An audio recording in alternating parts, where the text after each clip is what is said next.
Van Egmond, and I'm a member of the board of the Center for Critical Thinking, and we'd like to welcome you today for a presentation on police reform in America and defunding the police. We're very pleased to be able to offer a distinguished speaker on this important subject. But before, I'd like to thank Sephora Brown and her team for making all the arrangements to make this presentation possible. During the past year, there have been widespread calls for fundamental police reform in the United States. Some communities are considering redirecting resources from police to potentially more effective purposes, such as better mental health services. Have police become militarized? Have they become racially more biased and reliant on more forceful tactics? Whatever happened to neighborhood policing and employing methods where force is used as a last resort? Do crime trends in America and the Black Lives Matter movement warrant a new and different approach toward policing? Or is the nature of police recruitment and training really the issue? Well, today we have a very distinguished speaker, as I've mentioned, on this very complex topic in the form of our fellow board member of the Center for Critical Thinking, Dr. Larry Siegel. Dr. Siegel is a noted, eminent criminologist and a professor who has taught on this subject for more than 45 years. He's also authored more than 16 textbooks on these and related subjects. He's currently working on a textbook on this very subject, on policing. Dr. Siegel, we're pleased to have you, and the floor is yours. Thank you very much. Today, I want to address the critical issue, as Alan pointed out, of policing in America and the controversies that surround it.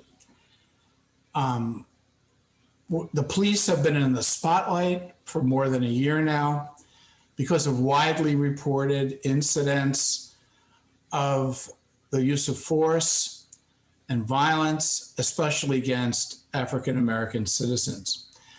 The outcry has been so great that there's been calls for actually defunding the police or radically changing the way they operate. Now, the police are actually one of the newest agencies of criminal justice. As you know, courts and punishment have been around for thousands of years, but the first formal police agencies weren't created till the 19th century, and the first uniform police were actually in London in 1829, and they were created by the British Home Secretary, whose name was Robert Peel. And the London force had over 1,000 men in its ranks, and became colloquially known as Robert's Boys and then Bobby's Boys. And if you go to England, they're still called Bobbies. So if you're wondering why they're called Bobbies, it was because they were created by Robert Peel. In America, the first police agencies were formed in Boston, New York, and Philadelphia around the same time in the 19th century. And instead of Bobbies, they were known, the officers were cops. And a lot of people think that that stands for an acronym for constable on patrol, or because they wore copper buttons, but neither of that is true. It's because in the 19th century, when you got arrested, you would say, I got copped. I was breaking into the house and somebody copped me, and eventually the people who copped you were called coppers, and today we have cops. Now, from the first, police were considered corrupt, racist, politically motivated, and excessively violent. There was very little legal controls on their behavior. They were responding to the political factions in the large cities. Their jobs depended on their political connections. There was no training. When you start out, they gave you a club, a gun, and told you to protect this street corner. And this really went on for about 100 years until 1960, when there was a significant change. And part of the change was brought about by the riots that occurred in the 1960s, the anti-war riots, the civil rights conflicts, the riots after the death of Martin Luther King, Bobby Kennedy. And there was a movement towards education, and the first criminal justice programs began in 1968. And to be honest with you, I was in one. So I started my criminal justice education. I hate to tell you how long ago, but it was in 1968. In addition to the movement towards education and increased training in the 60s, there was also a major change in police behavior based on Supreme Court activity. The activist court under Earl Warren created an era of legal controls on police. You have controls on interrogation, where in the past, the police would give you the third degree, question you for 10, 15 hours, beat a confession out of you. And now what everybody knows is the Miranda warning controlled that and allowed you to have an attorney right then and there. There was also significant changes in searching and seizing. Police could no longer break into your house, search your house unless they had a warrant. And thirdly, identification.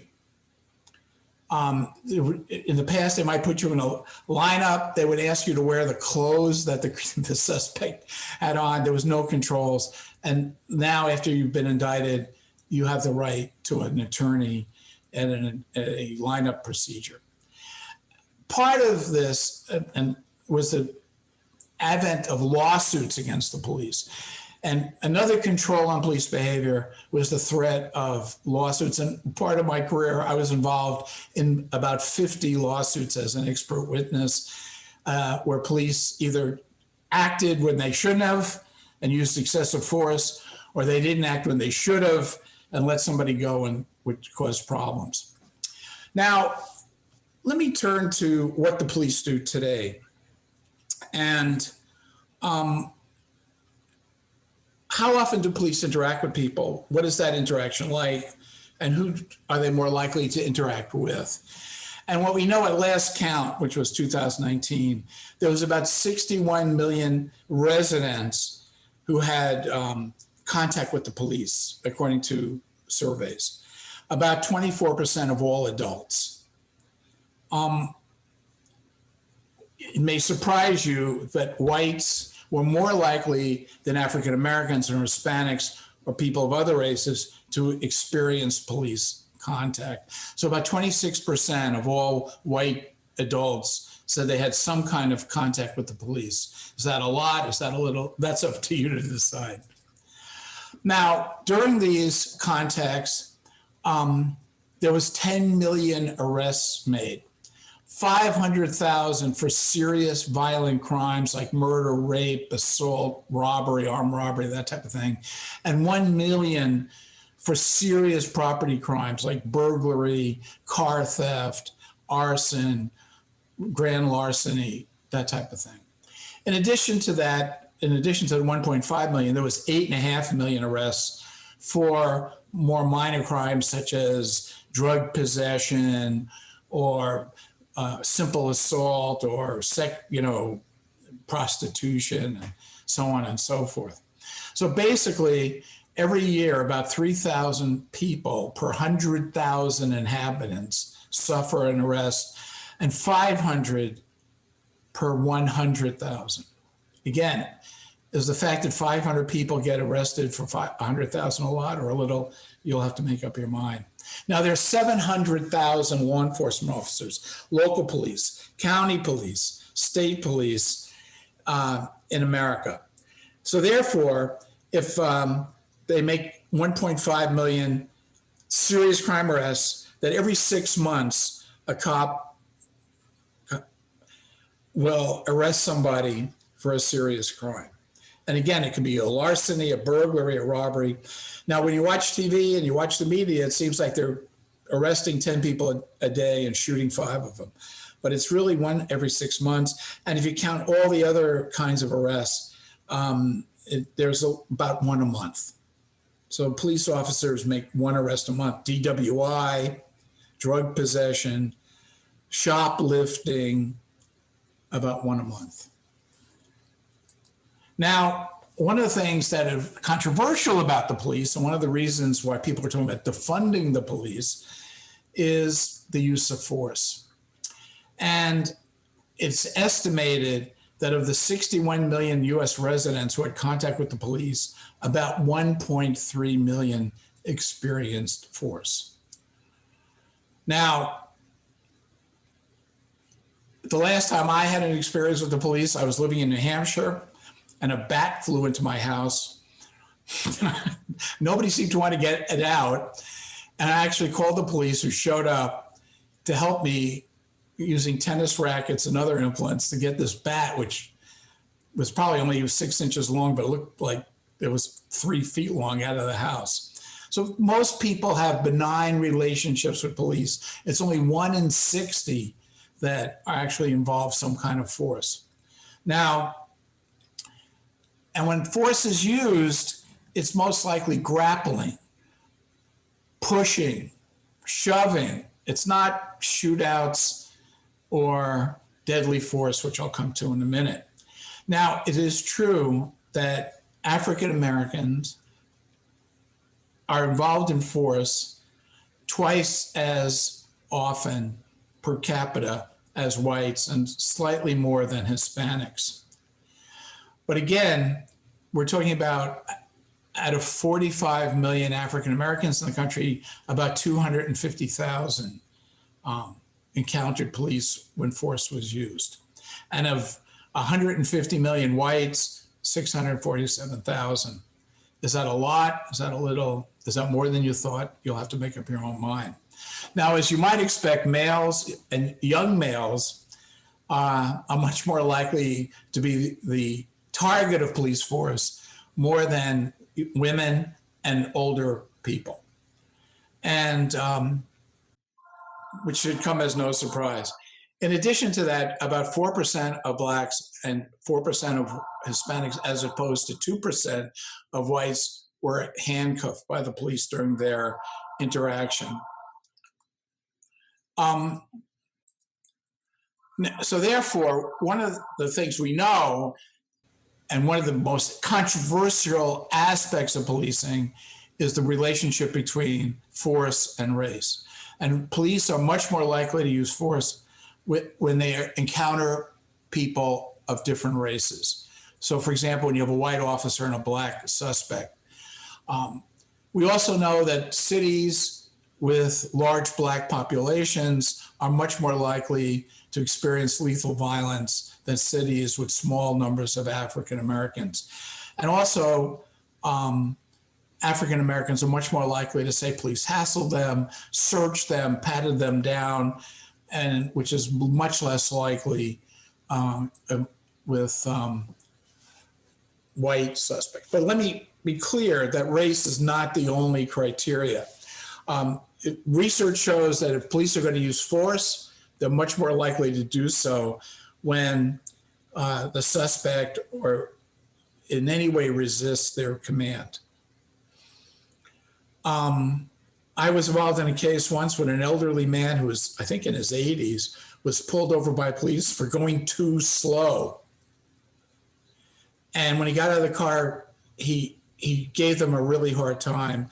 And finally, they wanted to handcuff him, and he refused. He started shaking around, moving, and the police officers pummeled him.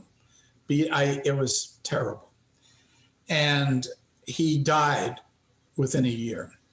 And there was another, in addition to me testifying, there was a neighbor who saw what happened. So again, the police sometimes overreact when there's resistance. And the other thing that might bring about force is when the police want to give you a second chance and you don't take it, saying, go home and sleep it off, dump the beer out of your car and I'll let you go. And then if they hesitate or disobey or talk back, there's much more likely that a confrontation will occur.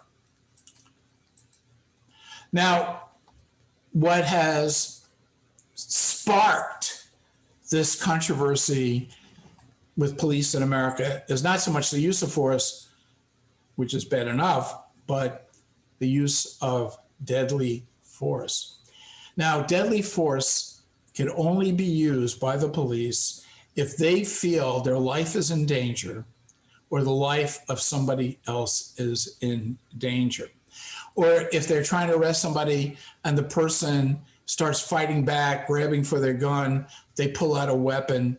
But there has to be a real and palpable fear that the suspect is a danger. Now, prior to that, prior to 1985, we had what is called the fleeing felon rule. And I think sometimes you've seen that in police movies where the police yell out, "Stop or I'll shoot." That is no longer legally possible unless, again, the first premise is there that this person's a real danger. So if you're unarmed, you just run away, they can't shoot you. Because look, let's say you commit a burglary, which was the case in Tennessee versus Garner, the case that said this, and the police come and you jump out the window and start running away. If they catch you, you probably get probation or a year in prison, not the death penalty. So the police can't execute you if you're an unarmed fleeing felon. And again, where did the fleeing felon rule came from? You know, medieval England, where if you committed any kind of crime, they hung you or cut your head off. So the fact that you were apprehended and were killed during the apprehension just cheated the hangman.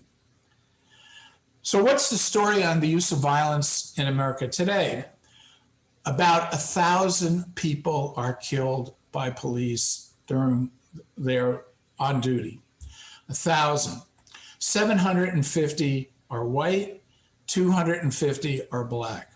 So whites are killed 3 times more than African Americans. However, African Americans are killed at a higher rate than their percentage in the population. So even though the actual number killed favors whites, the blacks are disproportionately killed. Now, most people killed are during the commission of a felony. And I would say, and this is not hard numbers, but under 50 people are unarmed people, both black and white, are killed during the year. And again, it's horrific. The thought of your son or daughter, husband, wife being killed while unarmed and non-dangerous, but it's not thousands, it's maybe 40 or 50 for whites, 40 or 50 for African Americans. There was a case, I just thought of it recently, where a woman called the police, you may remember this, because she thought she saw a prowler. When she came down to talk to the cops, they thought she was the suspect and they killed her. So that happens, but it's routine. And think of it this way. There's 700,000 police officers in America. They kill 1,000 people a year. A police officer would have to be on the job for 700 years before they killed somebody. So it's not a routine activity. Also, while sometimes the media portrays the police shootings as an epidemic, they've really declined in the past few years because there have been steps taken to try to control the use of violence by police. So if anything, as the crime rate has gone down, so too is the police use of force. On the other side of the coin, about 40 to 50 police officers are killed every year in the line of duty. I'm not talking about feloniously killed. I'm not talking about traffic accidents. I'm not talking about having a heart attack. I'm talking about either gun or knife deaths. And in 2020, which is the last information I got, 47 law enforcement officers were killed. Now, again, is that terrible? Yes, it's terrible. But again, there's 700,000 law enforcement agents. It's not like there's a war between citizens and the police. If anything, fewer people have been killed, fewer cops have been killed. And as you know, the murder rate has significantly declined, even though 2020 might be an anomaly. I'm not sure yet, that the data hasn't come out. Most police who were killed were either investigating or doing some kind of enforcement, or were actually killed in ambush, which is not unusual. So let's get to the concept of defunding the police. We now know that there's 700,000. They arrest 25% of the, or contact 25% of the population. They make about 10 million arrests, 1.5 million for serious crime. Do we really want to get rid of them? Where did this come from? First, there's been many well-publicized incidents of police use of force. So it's become ubiquitous in our country. In fact, the fact that police stop black motorists and question them and ask for their license and ask why they're here, especially if they're driving in a white neighborhood, a term driving while black has been created. So if a new term has been created, you know that it's not an unusual circumstance. In addition to that, we have such controversies of aggressive police tactics, and none has gotten more attention than the stop and frisk controversy in New York City, where at its peak, hundreds of thousands of citizens were stopped and patted down and frisked for weapons. When you frisk somebody, you can just touch their outer garments. You can't reach into their pockets unless you feel a weapon. There was no question that people of color were stopped and frisked at a significantly higher rate than white citizens. And this became a subject of a widely publicized lawsuit, and the city volunteered or agreed to change its policies. Even though stop and frisk are still going on, it's at a much lower rate than in the past. Then there was these well-publicized cases that led to death and the development of Black Lives Matter. First, I don't know which is the most famous, but Trayvon Martin, the young boy who was stopped by not a sitting police officer, but a security guard, and was killed. Eric Garner, which is known as the I Can't Breathe case, a guy selling cigarettes on the corner in Brooklyn and was choked to death, or was subject to a chokehold that led to his death. And finally, Michael Brown, who was shot in Ferguson, Missouri, in one of the most highly publicized cases. And all of these incidents involved white police officers and black victims, and led to urban unrest and tremendous anger towards the police. Then other cases, in no particular order, the Freddie Gray case, Breonna Taylor last year, and of course, George Floyd, who was choked to death on camera in an incredibly shocking incident. And because of these highly publicized incidents, there's been a call to defund the police or limit the funding of police and maybe spend the money on social programs and community redevelopment. Now, other people, not everybody agrees with that, but some do, some don't. I don't think anybody wants to see the end of policing, but maybe there's alternatives, and that's what I want to explore now. Now, New York City response after the death of George Floyd was to cut $1 billion from the NYPD budget, which resulted in the cancellation of the recruitment class. Now, you have to understand, New York has by far the largest police department with more than 35,000 police officers, which is a lot. They criminalized certain tactics like grappling, chokeholds, and so on. They disbanded their plainclothes anti-crime teams. They put restrictions on search procedures. Now, last year, homicides went up in New York by quite a bit and shootings went up by quite a bit. Is that because of these restrictions on the police? I don't think so. One of the things we know about homicides and violence is most of the victims knew the offender, and about 85% of the time, there was a connection between victim and offender. Stranger homicides, excuse me, are relatively rare. You rob a liquor store, somebody gets shot, there's a carjacking. But again, the great majority were interpersonal conflicts. Because of COVID, because of sequestering, violence rates in big cities went up because people were in close contact with one another under stress. I would gather that property crime went down because there was less to steal. People were guarding their possessions, and they were guarding their teenage kids, who are the ones who commit most property crimes. But we'll see. That data won't be around for another year or so. So the question is, what have police departments done in the face of this controversy over shootings and violence and the disproportionate number of African Americans who've been killed by the police? How have they made changes to help alleviate the situation? And again, let me be clear.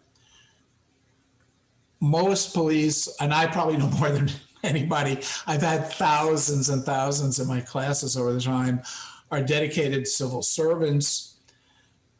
This is not to condemn police in general, which is something I'll get to. But the truth be told, there are problem police, and the public is fed up with them. So one approach is to change training. And there's been a number of approaches with this. The first is to change the police mindset. Now, police have often been called authoritarian and cynical. When they give an order, they expect to be obeyed. When they're given an order, they obey it.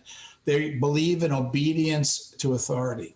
In addition to that, because they see all the terrible things in society that we avoid, child abuse, spouse abuse, addiction, murder, they become very cynical about the people they serve. And they develop a distinct police personality. Now, one of the questions, and this is a big one, and first raised by Arthur Niederhofer in the famous book Behind the Shield, is, do police attract authoritarian, cynical people, or do they attract people who want to be civil public servants who later become cynical and authoritarian? He felt that the early experiences in the police training academy and on the job, which you're a field training officer, turn police cynical and authoritarian. So therefore, one of the things that police departments want to do is to try to change the police mindset. Now, recently, there's been a number of efforts to do this, but the most recent ones say that there's two kinds of police. One, the warrior, the other, the guardian. The police officer who has the warrior mindset emphasizes crime fighting. They're the thin blue line. Neo-soldiers serving on the front lines, protecting the good citizens from the dangerous element, the criminal element, the violent element. And they're more likely to use violence and demand authority and obedience.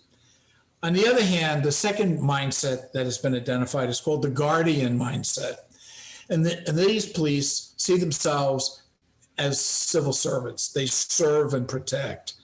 They're not ready to jump SWAT teams and jump through windows. They're more likely to go into schools and work with kids as school training officers, school police officers. They want to create positive relationships with the community. So one of the things is, in order to change the mindset of police, how can we change training? Now, there's been a number of efforts on that. One, police departments around the country, including Collier County, are developing crisis intervention training. Their police are now being trained to become social workers in blue. They have to understand the special needs of special needs populations, the mentally ill, the homeless, substance abusers, people with mental disabilities. And one of the things we know is police are much more likely to use violence, for example, against the mentally ill, who might act out, disobey orders, and do all those things that cause police to be violent. They also are trained to recognize bias and develop, which I'll come back to in a minute, cultural responsiveness, to realize there's different cultures, people have different ways of looking at the world, and the police have to make the impression that they are ready to accept the differences within society. Research on crisis intervention training show that those who go through it, either through in-service police trainers in larger cities or brought in consultants, are less likely to use force and more likely to refer people to mental health facilities rather than jails. So crisis intervention training is one way of changing police attitudes.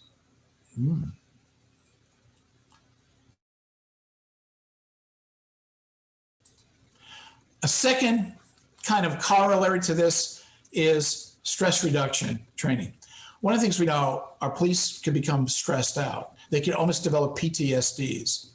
And again, I can't speak for you. I've never seen anybody shot in my life. I've never seen any woman who has been beaten to a pulp, or a child, or people forced into terrible acts. What can I say? I've never even seen a high-speed chase with gunfire in my entire life. But the police experience this all the time.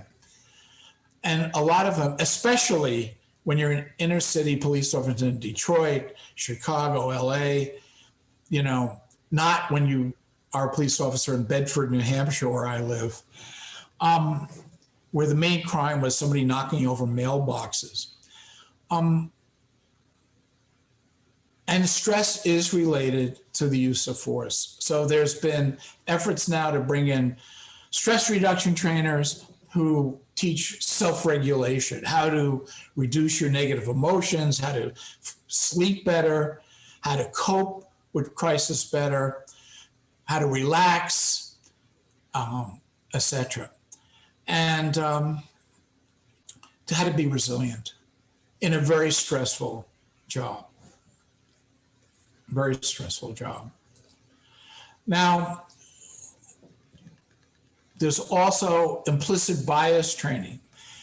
And one of the things is very often people don't realize that they are racially, ethnically, gender biased, and that impacts on how we treat people.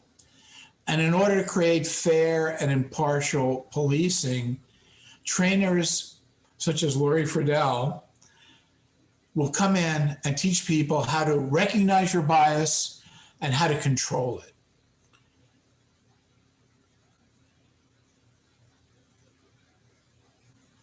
Okay. So there's been major changes in the use of training. And let me say something which I forgot to say, is in the past, training was how to shoot, how to handcuff, how to restrain people, defensive driving, sort of a pseudo-military approach. We didn't talk about implicit bias and stress reduction. That was not part of the police curriculum, okay? I taught on occasion in a police training, and I talked about why people commit crime and to understand criminology, which was my thing. And that was like one of the few classes that dealt with social science-y kind of material. So there's been a major change in training. Now, a second approach is to reduce the protections that police have from civil and criminal liability.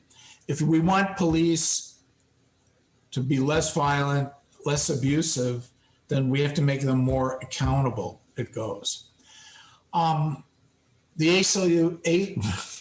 ACLU has been working on legislation making it easier to prosecute the police for criminal violations. One attempt is to end the Law Enforcement Officer Bill of Rights, which is law in 16 states. and gives police all kinds of civil and legal protections that makes it very difficult to prosecute them or to sue them. Now, let me be clear. When I said I was involved with lawsuits, even it was never against the police officers themselves, because lawyers always like deep pockets and police don't have them. It was really against the police department for lack of training, lack of supervision, and that sort of thing. So even though we protect police from lawsuits, we don't protect the department. So let me be clear on that. A second legal approach to get the police to behave themselves and not get involved in violence at all is to end qualified immunity. And qualified immunity protects state workers from civil suits, no government officials. So you cannot be sued as a government official unless you've established a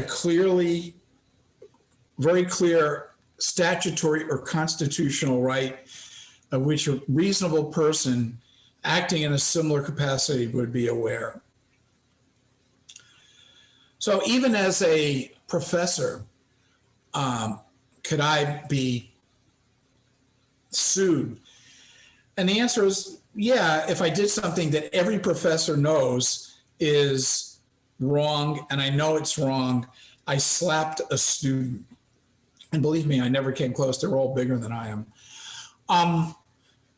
Obviously, everybody would know that's illegal. But let's say I missed 2 days of school in order to go to a conference. Could a student sue me? Would I be protected? Chances are, yes. So I would have to, qualified immunity protects you unless there's clearly established statutory and constitutional rights, which everybody would know of. It makes it much more difficult to bring suit against the police, and a number of legal organizations are working on ending qualified immunity. Legal interventions. According to the Crime Control Act of 1994, Section 141, if a police department is engaged in a pattern of behavior that deprives people of their civil rights under the Constitution, the U.S. Attorney General can bring suit to force the police department to change their practices. Under the Obama administration, this was carried out dozens of times. There was no lawsuits filed on the Trump administration to change police behavior. I'm not sure what Joe Biden will do, but that is on the books. So it's another kind of legal intervention to make sure police bias, racism, anything is ended.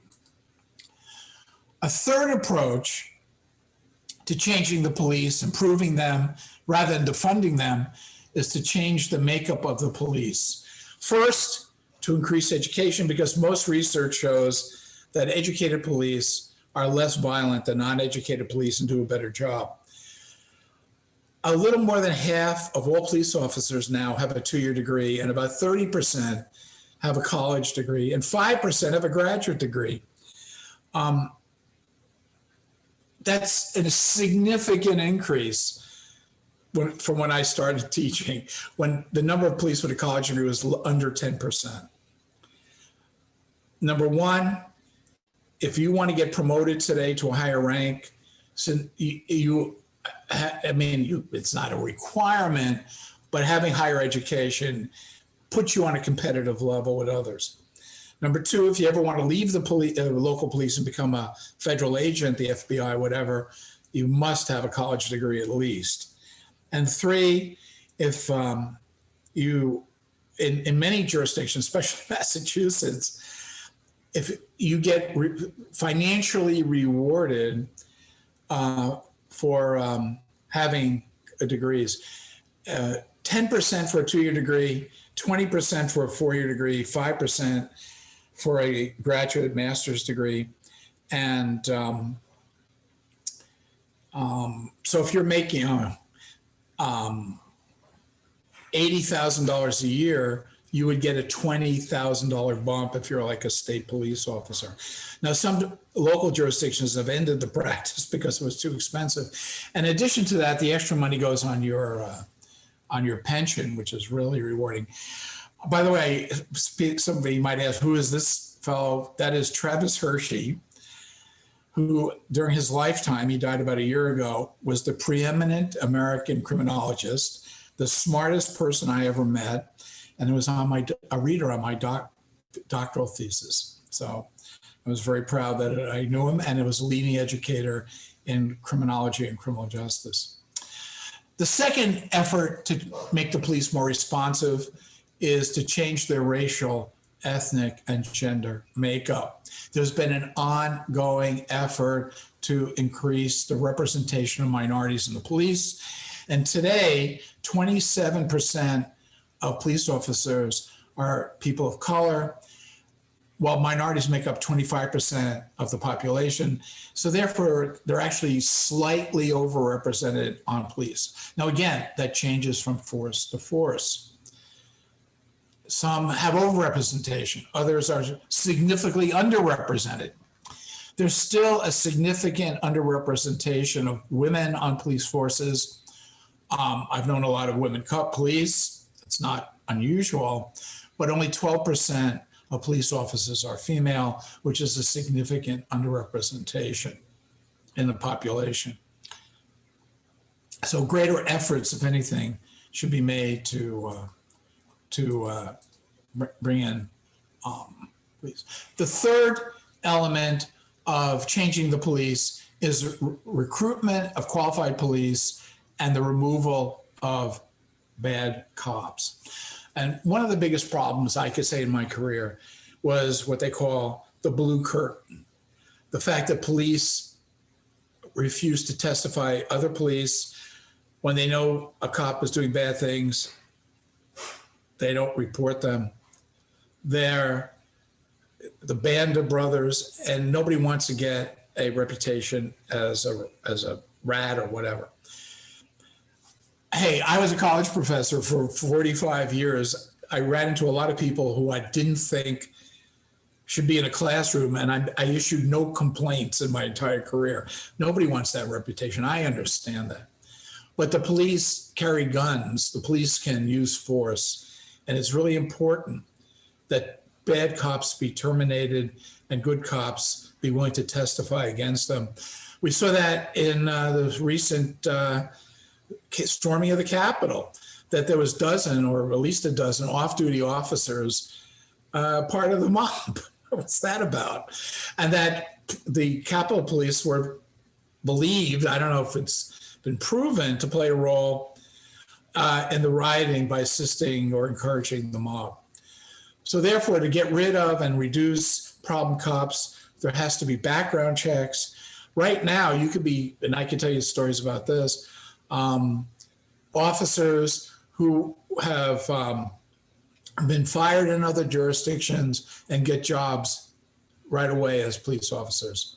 I worked on a case involving a cop in New Hampshire who attempted to rape a young woman. The deal was he left the state and they would not prosecute him. He became a police officer in another state and raped a woman. So police must dump the problem cops and encourage good police officers. Finally, let's turn to changing police operations. Away from the militaristic model and into a community model. As some of you know, the police have a militaristic orientation. Their ranks, but sergeant, lieutenant, captain, were created because a lot of recruits came out of the military, especially after the Civil War. Today, about 20% of police are ex-military. Many larger police departments have created SWAT teams, and we love them. There's TV shows. I think this is from LAPD SWAT, because they're in the action. There's been an increased use of ex-military equipment that have been given to the police after the war in Iraq, including armored personnel committees, carriers, and mine-resistant vehicles, and all kinds of assault weapons that were supposedly being used by SWAT teams in hostage situations, but now are being used in drug busts and so often. So the argument is, can we move away from this authoritarian, militaristic orientation to community policing? And community policing is based on the concept that private citizens and police working together can solve community problems. Rather than be reactive, police should be proactive. In other words, the police wait for a call, you call 911, and they rush out to find out what happened and to take action.